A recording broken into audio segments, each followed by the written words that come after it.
സഹൃദയരെ, കലാസ്നേഹികളെ, കണ്ണാറ ഇടവക ജനങ്ങൾ, ദുഃഖ വെള്ളിയാഴ്ച ദിനത്തിൽ നിങ്ങൾക്കായി അണിയിച്ചൊരുക്കുന്ന ലഘുനാടകം നസ്രായന്റെ മേലങ്കി അടുത്ത ബെല്ലോടുകൂടി ആരംഭിക്കുകയാണ്. യേശുവിന്റെ മേലങ്കി ചിട്ടിയിട്ട് കിട്ടിയ റൂബൻ എന്ന പടയാളിയുടെ ജീവിത കഥ പറയുന്ന നാടകം. ഇതിൽ അരങ്ങിലും അണിയറയിലും പ്രവർത്തിക്കുന്നവർ പ്രൊഫഷണൽ കലാകാരന്മാരല്ല, നമ്മുടെ ഇടയിൽ നിന്നുള്ളവരാണ്. അതിനാൽ നിങ്ങളുടെ പരിപൂർണ പിന്തുണ പ്രതീക്ഷിച്ചുകൊണ്ട് നാടകം ആരംഭിക്കട്ടെ.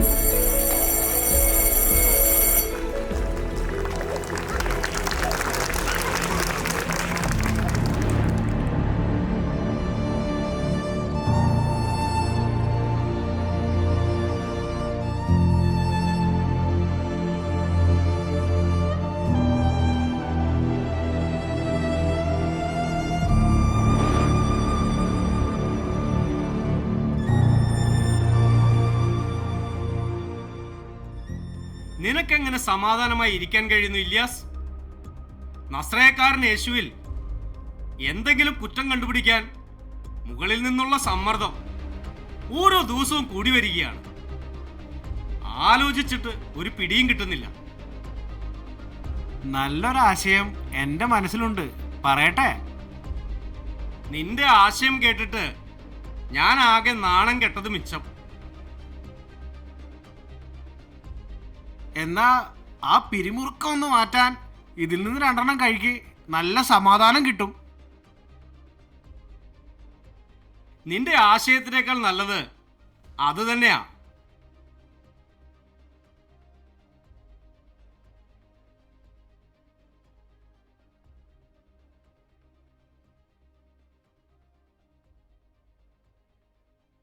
ഹാഗർ വരുന്നതിന് മുൻപ് വേഗം സ്ഥലം വിട്ടോ. അവൾക്കിതൊന്നും ഇഷ്ടമാവില്ല.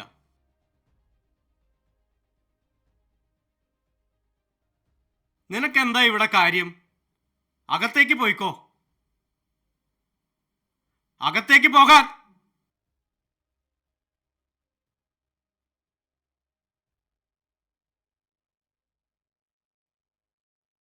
ഇപ്പോ പിരിമുറുക്കമൊക്കെ പോയില്ലേ? നല്ല സമാധാനം തോന്നുന്നില്ലേ? നിങ്ങളിങ്ങനെ സമാധാനം കണ്ടെത്തുമ്പോൾ കുടുംബത്തിന്റെ സമാധാനം പോകുന്നത്. ഇന്നെന്താ നേരത്തെ തുടങ്ങിയോ? ഇന്ന് വല്ലാത്തൊരു പിരിമുറുക്കം. എന്നാ അതില്ലാത്തത്? എന്നാ പിന്നെ ഞാനങ്ങോട്ട്. അമ്മ. മോളെ, നിനക്ക് എങ്ങനെയുണ്ട്? ഇന്ന് കുഴപ്പമൊന്നും ഉണ്ടായില്ലല്ലോ.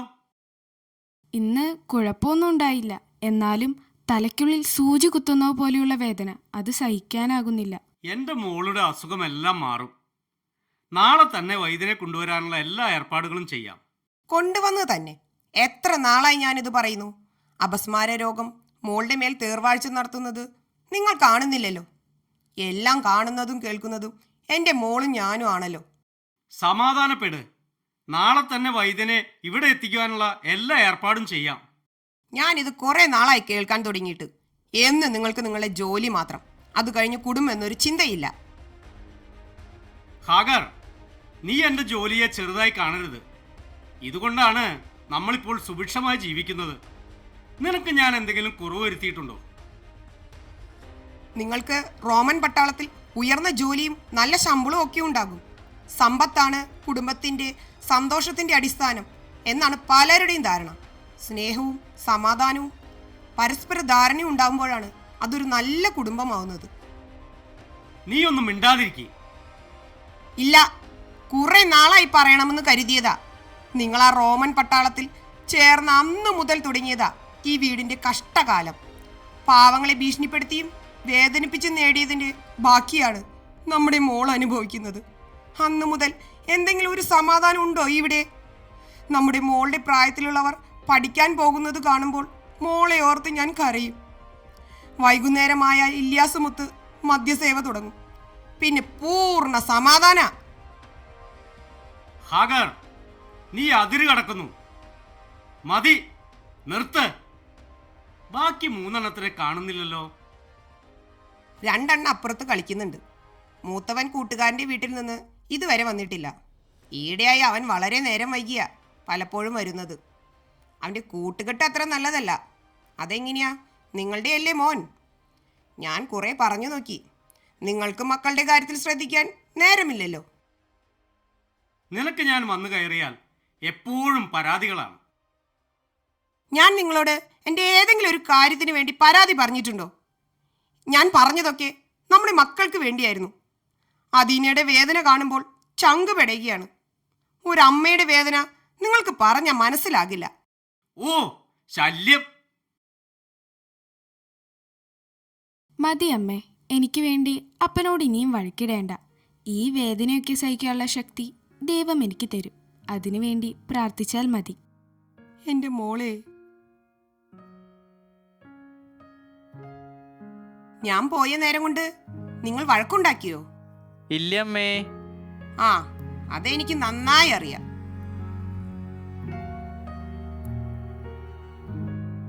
ഹാഗർ, നീ കുടിക്കാൻ അല്പം വെള്ളം കൊണ്ടുവാ. മോളെ അദീന, അമ്മ പറയുന്നതൊന്നും കണക്കിലെടുക്കണ്ട. എനിക്ക് നിന്നോട് സ്നേഹക്കുറവുണ്ടായതുകൊണ്ടല്ല. എന്റെ ജോലി ഇതായി പോയില്ലേ. ഒരു പട്ടാളക്കാരന്റെ ജീവിതത്തിൽ കുടുംബത്തിൽ കൂടുതൽ ശ്രദ്ധിക്കാൻ കഴിഞ്ഞെന്ന് വരില്ല. എന്തായാലും നാളെ തന്നെ വൈദ്യനെത്തിക്കാനുള്ള കാര്യങ്ങളൊക്കെ ചെയ്യാം. അതിനെനിക്ക് ഒരു പരാതിയും ഇല്ലപ്പാ. ഈ വേദനയൊക്കെ സഹിക്കാനുള്ള ശക്തി ദൈവം എനിക്ക് തരുന്നുണ്ട്. ഇനി വൈദ്യനെ ഒന്നും കൊണ്ടുവരേണ്ട. പിന്നെ ഞാനൊരു കാര്യം പറഞ്ഞാൽ നിങ്ങൾ സമ്മതിക്കുമോ? നീ ആദ്യം കാര്യം പറ, അത് കഴിഞ്ഞ് പറയാം സമ്മതിക്കണോ വേണ്ടേ എന്ന്. അന്ധന് കാഴ്ച കൊടുക്കുകയും ബധിരന് കേൾവി കൊടുക്കുകയും രോഗികളെ സുഖപ്പെടുത്തുകയും ചെയ്യുന്ന ഒരു നസ്രായൻകാരൻ യേശു എന്നൊരു പ്രവാചകനുണ്ട്. ഒരുപാട് ആളുകൾ അദ്ദേഹത്തെ ശ്രവിക്കാനും രോഗശാന്തി കിട്ടാനും പോകുന്നു. ഒരുപാട് പേർ അവിടുത്തെ വിശ്വസിക്കുന്നു. ഒരു രക്തസ്രാവക്കാരി സ്ത്രീ യേശു അറിയാതെ അവന്റെ വസ്ത്രത്തിൽ സ്പർശിച്ചപ്പോൾ പോലും രോഗസൗഖ്യം കിട്ടിയെന്ന് നാട്ടിലൊക്കെ പറയുന്നു. ഞാനും എൻ്റെ മോളും കൂടി ഒന്ന് അദ്ദേഹത്തെ കാണാൻ പോയിക്കോട്ടെ. എനിക്ക് വിശ്വാസമുണ്ട് അവിടുത്തെ ഒന്ന് കണ്ടാൽ എൻ്റെ മോൾ സുഖം പ്രാപിക്കുമെന്ന്. കൊള്ളാം. റോമൻ പടയാളിയായ എന്റെ ഭാര്യ യേശുവിനെ കാണാൻ പോകണമെന്ന് യൂദയായിലെയും പരിസര പ്രദേശങ്ങളിലെയും ജനങ്ങളെ വഴിതെറ്റിക്കുന്ന സ്വയം ദൈവപുത്രനാണെന്ന് പറഞ്ഞു നടക്കുന്ന ആ നസ്രായനെ പിടികൂടാനുള്ള അവസരങ്ങൾ തേടി നടക്കുമ്പോഴാ നിന്റെ ഒരു... നീ പറഞ്ഞില്ലേ അവനിൽ വിശ്വസിക്കുന്നവരുണ്ടെന്ന്? അത്തരം വിഡ്ഢികളായ യഹൂദരുടെ പ്രതിഷേധം ഭയന്നിട്ടാണ് അവനെ പിടിച്ചുകൊണ്ടുവന്ന് കൊന്നുകളയാത്തത്. അതിനുള്ള കുറുക്കുവഴികളാ ഞങ്ങൾ തേടുന്നത്. പോയിക്കോ അവിടുന്ന്. അരുത് റൂബൻ, അങ്ങനെ ചെയ്യരുത്. നിങ്ങൾ അതിന് കൂട്ടി നിൽക്കരുത്. ഞങ്ങൾക്ക് ഒറ്റ പ്രാവശ്യം ഒന്ന് കണ്ടാൽ മതി. നമ്മുടെ മോൾക്ക് വേണ്ടിയെങ്കിലും. ആ നസ്രായേലിന്റെ അടുത്ത് പോയി എന്റെ മോൾ അങ്ങനെ സുഖപ്പെടേണ്ട. നിനക്കെന്താ ഭ്രാന്ത് പിടിച്ചോ ഹാഗർ? ഇതൊക്കെ അവന്റെ ജാലവിദ്യയും തട്ടിപ്പുമല്ലേ? അത് ഞാൻ ഒറ്റയ്ക്കെങ്കിലും. മേലിലിതും പറഞ്ഞ് എന്റെ മുന്നിൽ വന്നേക്കരുത്. എൻ്റെ ഏറ്റവും വലിയ ആഗ്രഹമായിരുന്നു യേശുവിനെ ഒന്ന് കാണണമെന്ന്. അതും അപ്പൻ ഇപ്പോൾ സമ്മതിക്കുന്നില്ല. നമുക്കൊരു കാര്യം ചെയ്താലോ? യേശു നാളെ ഗലീലി കടൽ തീരത്ത് വരുന്നുണ്ടെന്നാണ് അറിഞ്ഞത്. അവിടെ പോയി കണ്ടാലോ? അപ്പൻ അറിഞ്ഞാൽ പ്രശ്നമാവില്ലേ? അറിഞ്ഞാലല്ലേ? അപ്പൻ അറിയാതെ നമുക്ക് പോയി വരണം. എല്ലാം രഹസ്യമായിരിക്കണം. ഞാൻ തയ്യാറാണ്. അവിടുത്തെ ഒന്ന് കാണാനും അവിടുത്തെ വചനം ശ്രവിക്കാനും എൻ്റെ ഹൃദയം വല്ലാതെ വെമ്പുന്നു.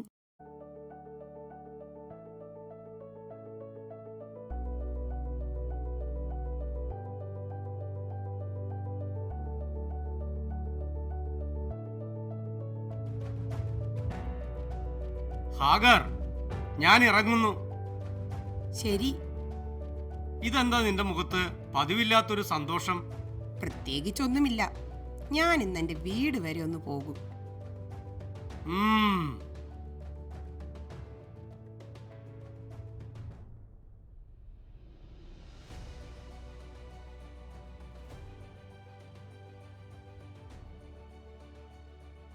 അദീന, അദീന, വേഗം തയ്യാറാകൂ.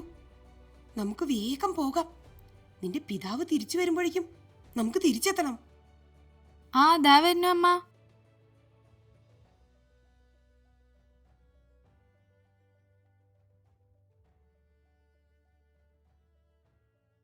നിങ്ങൾ 3 പേരും തല്ലും വഴക്കും കൂടാതെ മര്യാദയ്ക്ക് നിന്നോണം.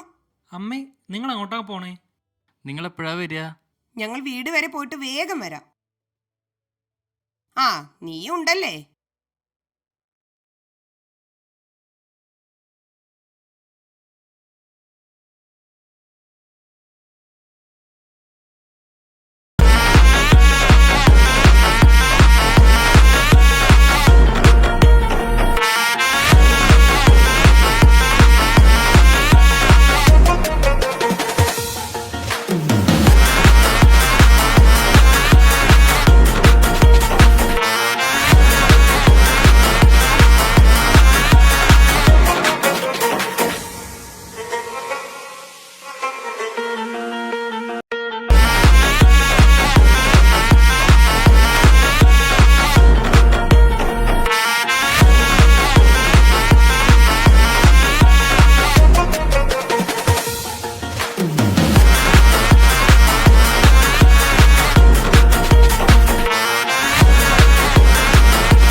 ഇലിയാസ്, നീ കണ്ടത് അവരെ തന്നെയല്ലേ? എന്റെ ഈ 2 കണ്ണുകൾ കൊണ്ട് കണ്ടതല്ലേ, അതിനൊരു മാറ്റവുമില്ല. എന്നെ കണ്ട മാത്രയിൽ ജനക്കൂട്ടത്തിന്റെ ഇടയിൽ നിന്ന് ഓടിപ്പോകുന്നത് ഞാൻ കണ്ടു. ആ നസ്രായൻ അവിടെ ഉണ്ടായിരുന്നോ? ഇല്ല, അവൻ വന്നിരുന്നില്ല. അതിനു മുമ്പ് അവർ എന്നെ കണ്ടല്ലോ. അപ്പോൾ തന്നെ അവർ പോയി. ഞാൻ കണ്ടില്ലെന്ന് കരുതിയാ പോയത്. ഞാൻ അവരെ വിലക്കിയിരുന്നതാ. എന്നിട്ടും അവരവിടെ പോകുമെന്ന് വിശ്വസിക്കാൻ കഴിയുന്നില്ല. ഞാൻ എപ്പോഴും പറയാറില്ലേ, ഇവറ്റകളെ വിശ്വസിക്കാൻ കൊള്ളില്ലെന്ന്. ഞാനൊക്കെ ആയിരുന്നെങ്കിൽ അതല്ലേ ഞാൻ കല്യാണം കഴിക്കാത്ത. വരട്ടെ, ഞാൻ കാണിച്ചു കൊടുക്കാം. എന്റെ മോളെയും കൂട്ടിക്കൊണ്ട് പോയിരിക്കുന്നു. വേണം വേണം, കയ്യോടെ ശിക്ഷ കൊടുക്കണം. അതിനല്ലേ ഇന്നത്തെ ജോലി തന്നെ വേണ്ടെന്ന് വെച്ച് ഞാൻ വിളിച്ചുകൊണ്ട് വന്നത്. തക്കതായ ശിക്ഷ കൊടുക്കണം, അല്ല പിന്നെ.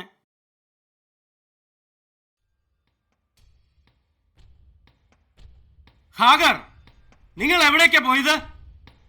ഞാൻ എൻ്റെ വീട് വരെ. വേണ്ട, നുണ പറഞ്ഞ് രക്ഷപ്പെടാൻ നോക്കണ്ട. നിങ്ങൾ ഗലിയിലേക്ക് ആ നസ്രേനെ കാണാൻ പോയതല്ലേ? അതെ, ഞാൻ അവിടേക്ക് തന്നെയാ പോയത്. നിങ്ങളോട് ചോദിച്ചതല്ലേ, സമ്മതിച്ചില്ലല്ലോ. എന്റെ വിലക്ക് ലംഘിക്കാൻ നിനക്ക് എങ്ങനെ ധൈര്യമുണ്ടായി? അപ്പ അതെന്റെ കൂടെ നിർബന്ധം കൊണ്ടുപോയതാ. നീ മിണ്ടരുത്. ഞാൻ നിങ്ങളോട് കാല് പിടിച്ച് ചോദിച്ചല്ലേ, നിങ്ങൾ സമ്മതിച്ചില്ലല്ലോ. നിങ്ങൾക്ക് ഇല്യാസ് പറയുന്നത് വേദവാക്യം. ഒരു കാര്യം ഞാൻ തീരുമാനിച്ചു, എന്ത് വന്നാലും യേശുവിനെ കാണുക തന്നെ ചെയ്യും. എന്റെ വിലക്ക് ലംഘിച്ച് ന്യായീകരിക്കുന്നുവോ? നിന്നെ ഞാൻ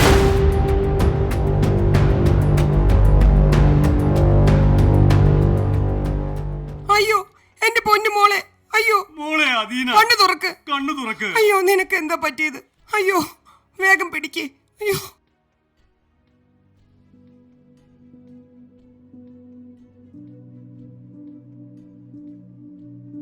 വേഗം പിടിക്ക്, കട്ടിലേക്ക് കിടത്താം.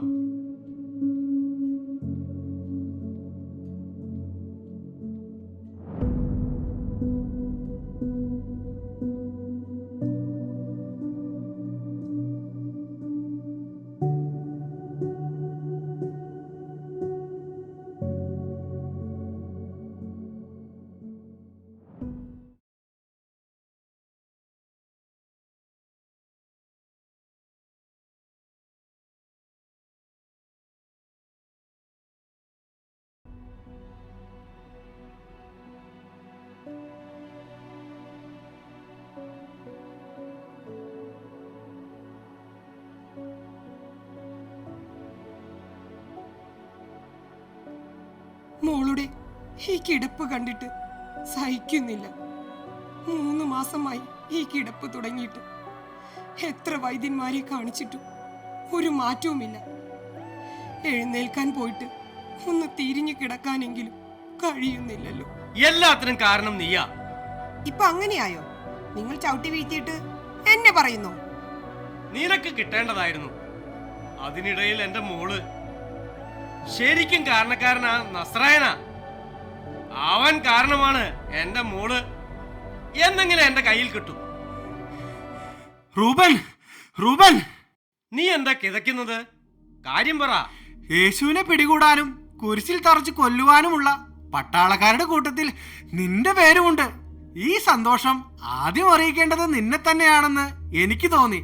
അതാ നേരെ ഇങ്ങോട്ട് പോന്നത്.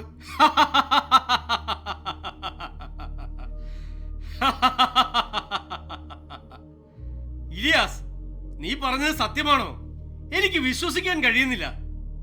വളരെ രഹസ്യമായ വിവരമാണ്. പുരോഹിത പ്രമുഖന്മാരും ജനപ്രമാണികളും കൃത്യമായ പദ്ധതി ആസൂത്രണം ചെയ്യുന്നുണ്ട്. അവന്റെ കൂട്ടത്തിലുള്ള ആൾ തന്നെ അവന് നമുക്ക് കാണിച്ചു തരും. ഇന്ന് തന്നെ അവനെ പിടികൂടാൻ നമുക്ക് കഴിയും. വേഗം തയ്യാറായിക്കോളൂ, ഇനി നമ്മുടെ സമയമാണ്. ഇതാണ് ഞാൻ കാത്തിരുന്ന സമയം. നീ കേട്ടില്ലേ ഹാഗർ? എന്റെ പ്രതികാരത്തിനുള്ള സമയമായെന്ന്. അരുത് റൂബൻ, നിങ്ങൾ ഈ ജോലിയിൽ നിന്ന് പിന്മാറണം. ദേവപുത്രനായ യേശുവിനെ ഒന്നും ചെയ്യരുത്. മാറിപ്പോ എന്റെ അടുത്തു നിന്നും.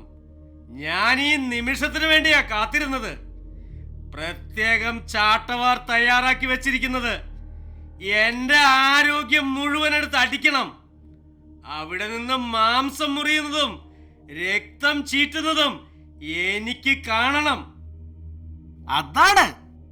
ഇലിയാസ്, നീ നിന്റെ കാര്യം നോക്കിപ്പോ. റൂബൻ, ദയവ് ചെയ്ത് നമ്മുടെ മോളെ ഓർത്തെങ്കിലും ഈ ജോലി അവസാനിപ്പിക്കൂ. ഹാഗർ, നീ ചെവി ഓർത്താൽ നിനക്ക് കേൾക്കാം. അവന്റെ കരച്ചിലും എന്റെ ചാട്ടവാറിന്റെ അടിയുടെ ശബ്ദവും. ഒന്ന് ശ്രദ്ധിച്ചാൽ മതി. അരുത് റൂബൻ, ഞാൻ നിങ്ങളെ കാല് പിടിക്കാം. മാറിപ്പോ.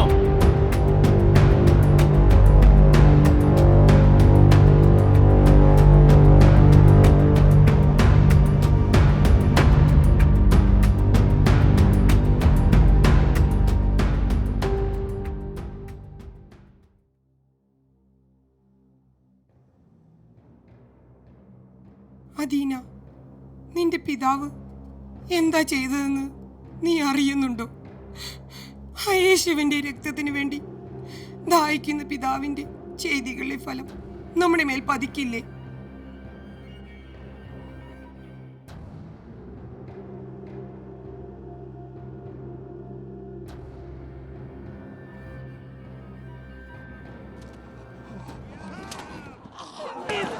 ആ കേൾക്കുന്നത് അവിടുത്തെ കരച്ചിലല്ലേ?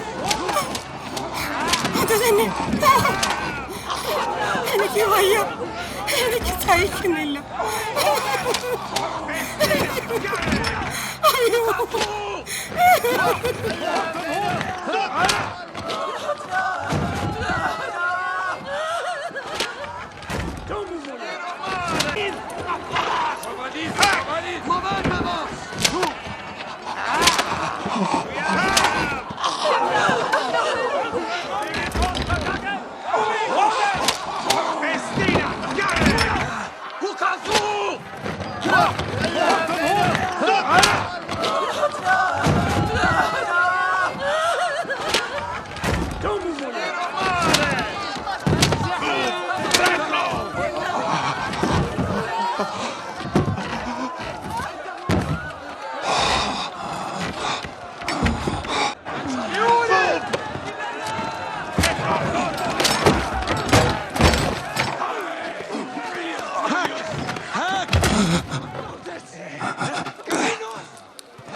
Deus robustis. Komm, Reise Thermo, komm! Rex. Thermos! Valite! Valite! Incede! Cede! Teatita, vamos! Casati! Teatita!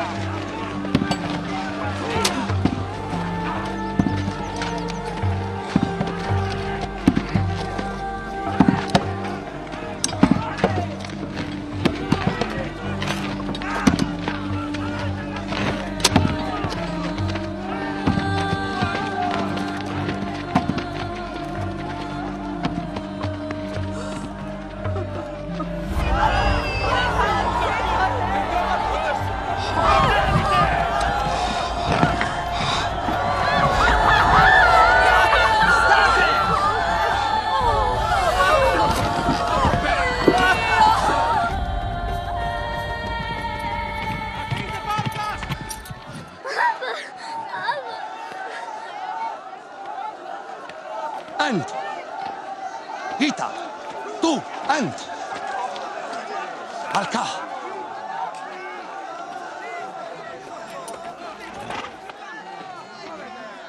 ما بقاخ مني هبل بنار لا هلل من سسرة تهزرة شيء ليك خودي تشعر إبراهيم هي لادي براثيش شو لخران هبوط زمان ها هياموس ودكورو دينزكو وين ساتسلافا ديناش ميثرشا هيبوثنا قويه اللي ما دفعت عسوي هذا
אדוני.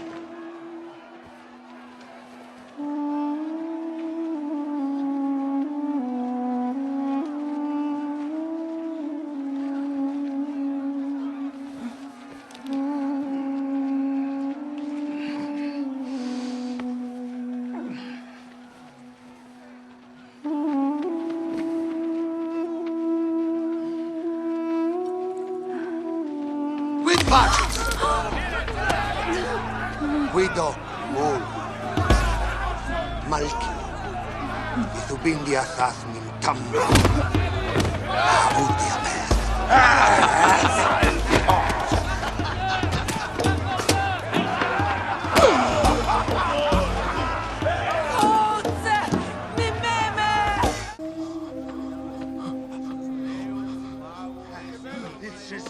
Father! Father! Father!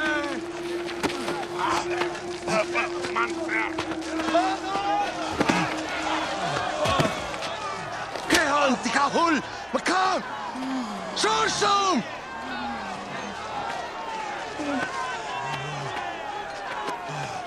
سادس سادس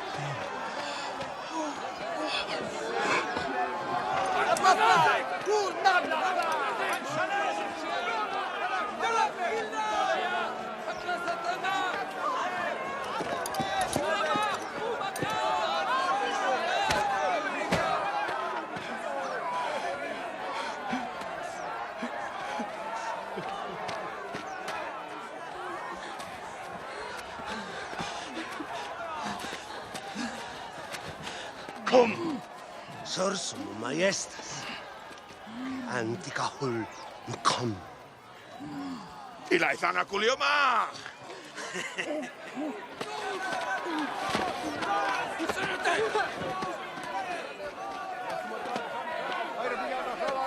cum mkhabel cum rabuta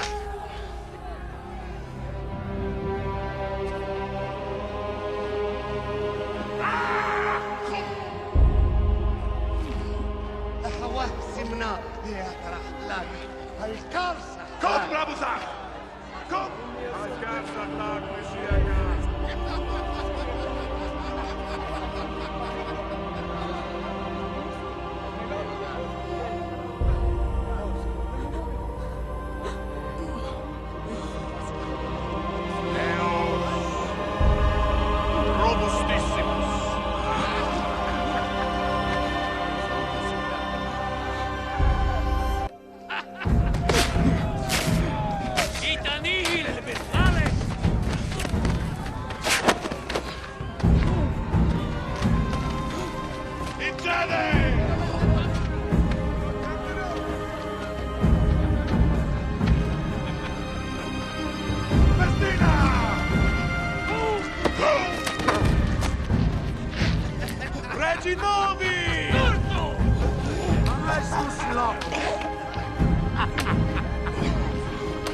Ostentador stultus. Portius!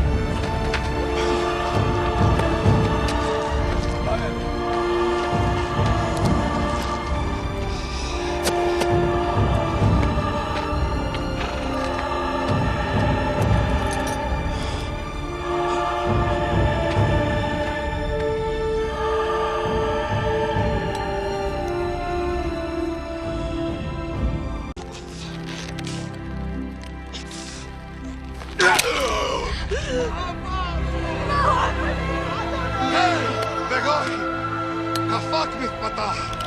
קדי! ממש מקום!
ليتها يعلم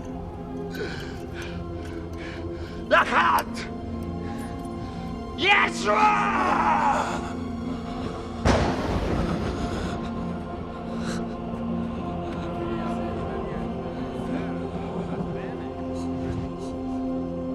إلهي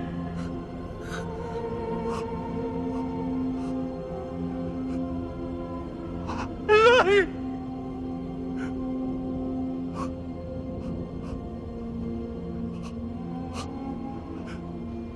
لما سبتني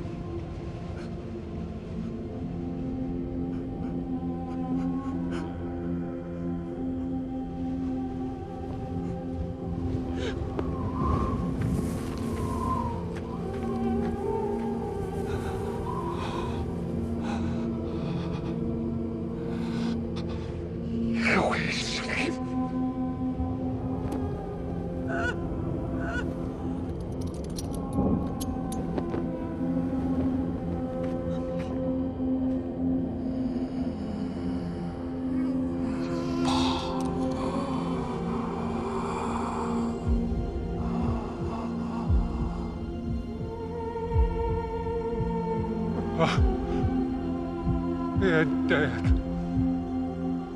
أفكر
ഇന്നത്തെ പോലെ സന്തോഷിച്ചൊരു ദിവസമില്ല. കുറേ നാളായി. മനസ്സിൽ അടക്കി വെച്ച കലി തീർന്ന ദിവസം. ഒരു കാര്യം ചെയ്യാം, ഈ ചിട്ടിയിട്ട് കിട്ടിയ മേലങ്കി ധരിച്ച് ഹാഗറിന്റെ അടുത്തേക്ക് പോകാം. ഇങ്ങനെ ചെയ്താൽ യേശു തങ്ങളെ കാണാൻ വന്നു എന്ന് അവൾ കരുതട്ടെ.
എന്താ പറ്റിയത്? കണ്ണു തുറക്ക് റൂബൻ.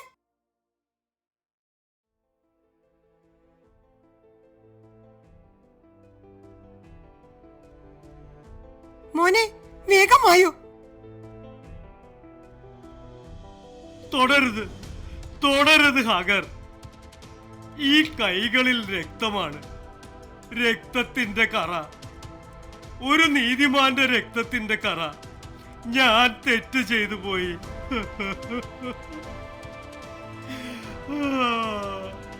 ഇല്ല ഇല്ല, ഈ വസ്ത്രം ധരിക്കാൻ ഞാൻ യോഗ്യനല്ല.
മോളെ,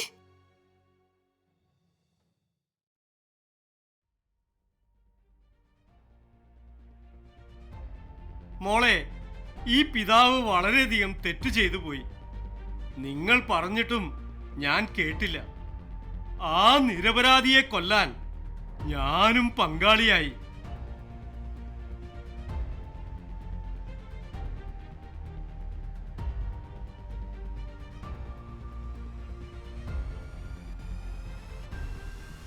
ഇതവിടുത്തെ തിരുവസ്ത്രമാണ്. ഇതിട്ട മാത്രയിൽ എന്റെ കണ്ണുകൾ തുറന്നു, ഹൃദയത്തിലേക്കൊരു പ്രകാശം നിറഞ്ഞു. എന്റെ മോൾ രോഗവിമുക്തയായി. ഈ പവിത്രമായ വസ്ത്രം ഇവിടെ വെക്കാൻ ഞാൻ യോഗ്യനല്ല.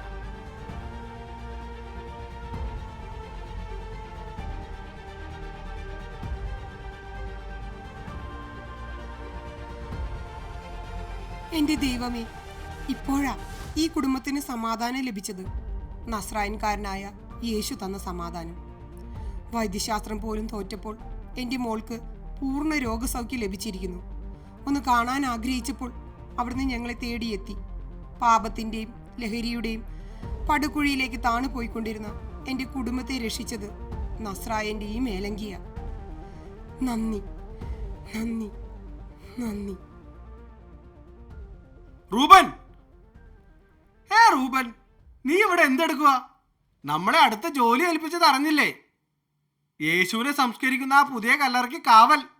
അവന്റെ ശിഷ്യന്മാർ അവനെ എടുത്തുകൊണ്ട് പോയിട്ട് അവൻ ഉദ്ധാനം ചെയ്തെന്ന് പറയും. അവൻ ജീവിച്ചിരുന്നപ്പോൾ മരിച്ച് 3-ാം നാൾ ഉദ്ധാനം ചെയ്യുമെന്ന് പറഞ്ഞിട്ടുണ്ട് പോലും. അവൻ ഉദ്ധാനം ചെയ്യുക തന്നെ ചെയ്യും. എന്ത്? റൂബൻ തന്നെയാണോ ഈ സംസാരിക്കുന്നത്? അതെ, എന്റെ മോളെ കണ്ടില്ലേ? അനങ്ങാൻ പോലും പറ്റാതിരുന്നതാ, ഇപ്പോൾ ഓടി നടക്കുന്നു. കൂടാതെ എന്റെ മനസ്സിനെയും സുഖപ്പെടുത്തിയത് അവിടുന്നാണ്. കാഴ്ചപരിമിതനായ ലോഞ്ചിയസ് യേശു മരിച്ചെന്ന് ഉറപ്പുവരുത്താൻ പാർശ്വത്തിൽ കുന്തം കൊണ്ട് കുത്തി. അവിടെ നിന്ന് വീണ രക്തം കണ്ണിൽ വീണ് കാഴ്ച കിട്ടി എന്നൊരു വാർത്തയും കേൾക്കുന്നുണ്ട്. ഞാൻ വിശ്വസിക്കില്ല. യേശു പോലും. അത് ഉറപ്പായും ശരിയായിരിക്കും ഇലിയാസ്. നീ അനുഭവം കൊണ്ട് മാത്രമേ പഠിക്കൂ. നീ പോകുമ്പോ ഈ പടച്ചട്ടയും തൊപ്പിയും കൂടി കൊണ്ടുപോയിക്കോ. എന്റെ യാത്ര ആ വഴിക്കല്ല, ഇനി യേശുവിന് വേണ്ടിയാ. ആ ശരി, ഞാൻ പോകുന്നു.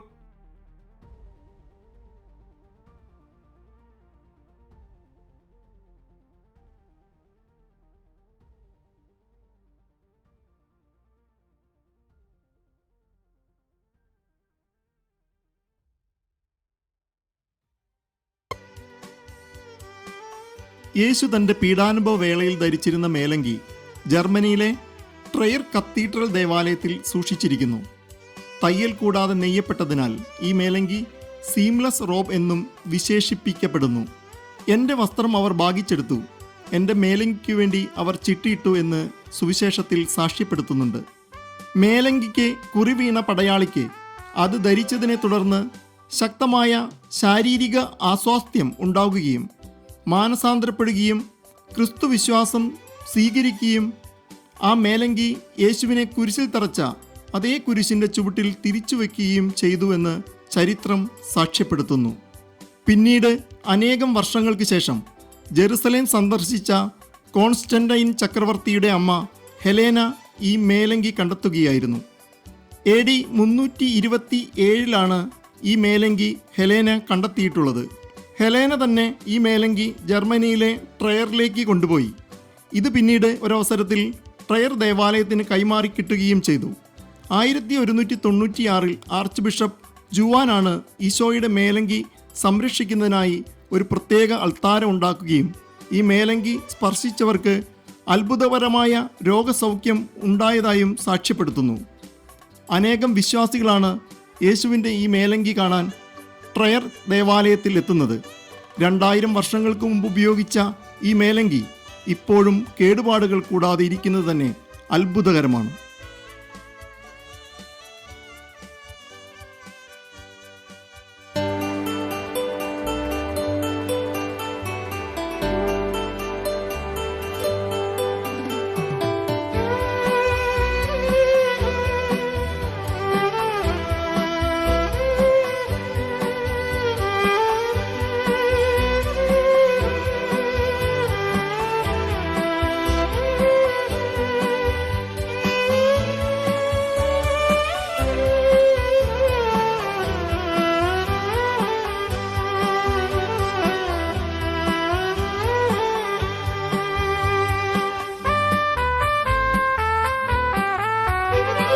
രക്ഷകാ, എൻ്റെ പാപഭാരമെല്ലാം നീക്കണേ. യേശുവേ, എന്നും നീതിമാന്റെ മാർഗം നൽകണേ. രക്ഷകാ, എൻ്റെ പാപഭാരമെല്ലാം നീക്കണേ. യേശുവേ, എന്നും നീതിമാന്റെ മാർഗം നൽകണേ. ഇടയ വഴിയിൽ നീ അഭയമരുളൂ രക്ഷക, എന്റെ പാപഭാരമെല്ലാം നീക്കണേ. യേശുവേ, എന്നും നീതിമാന്റെ മാർഗം നൽകണേ.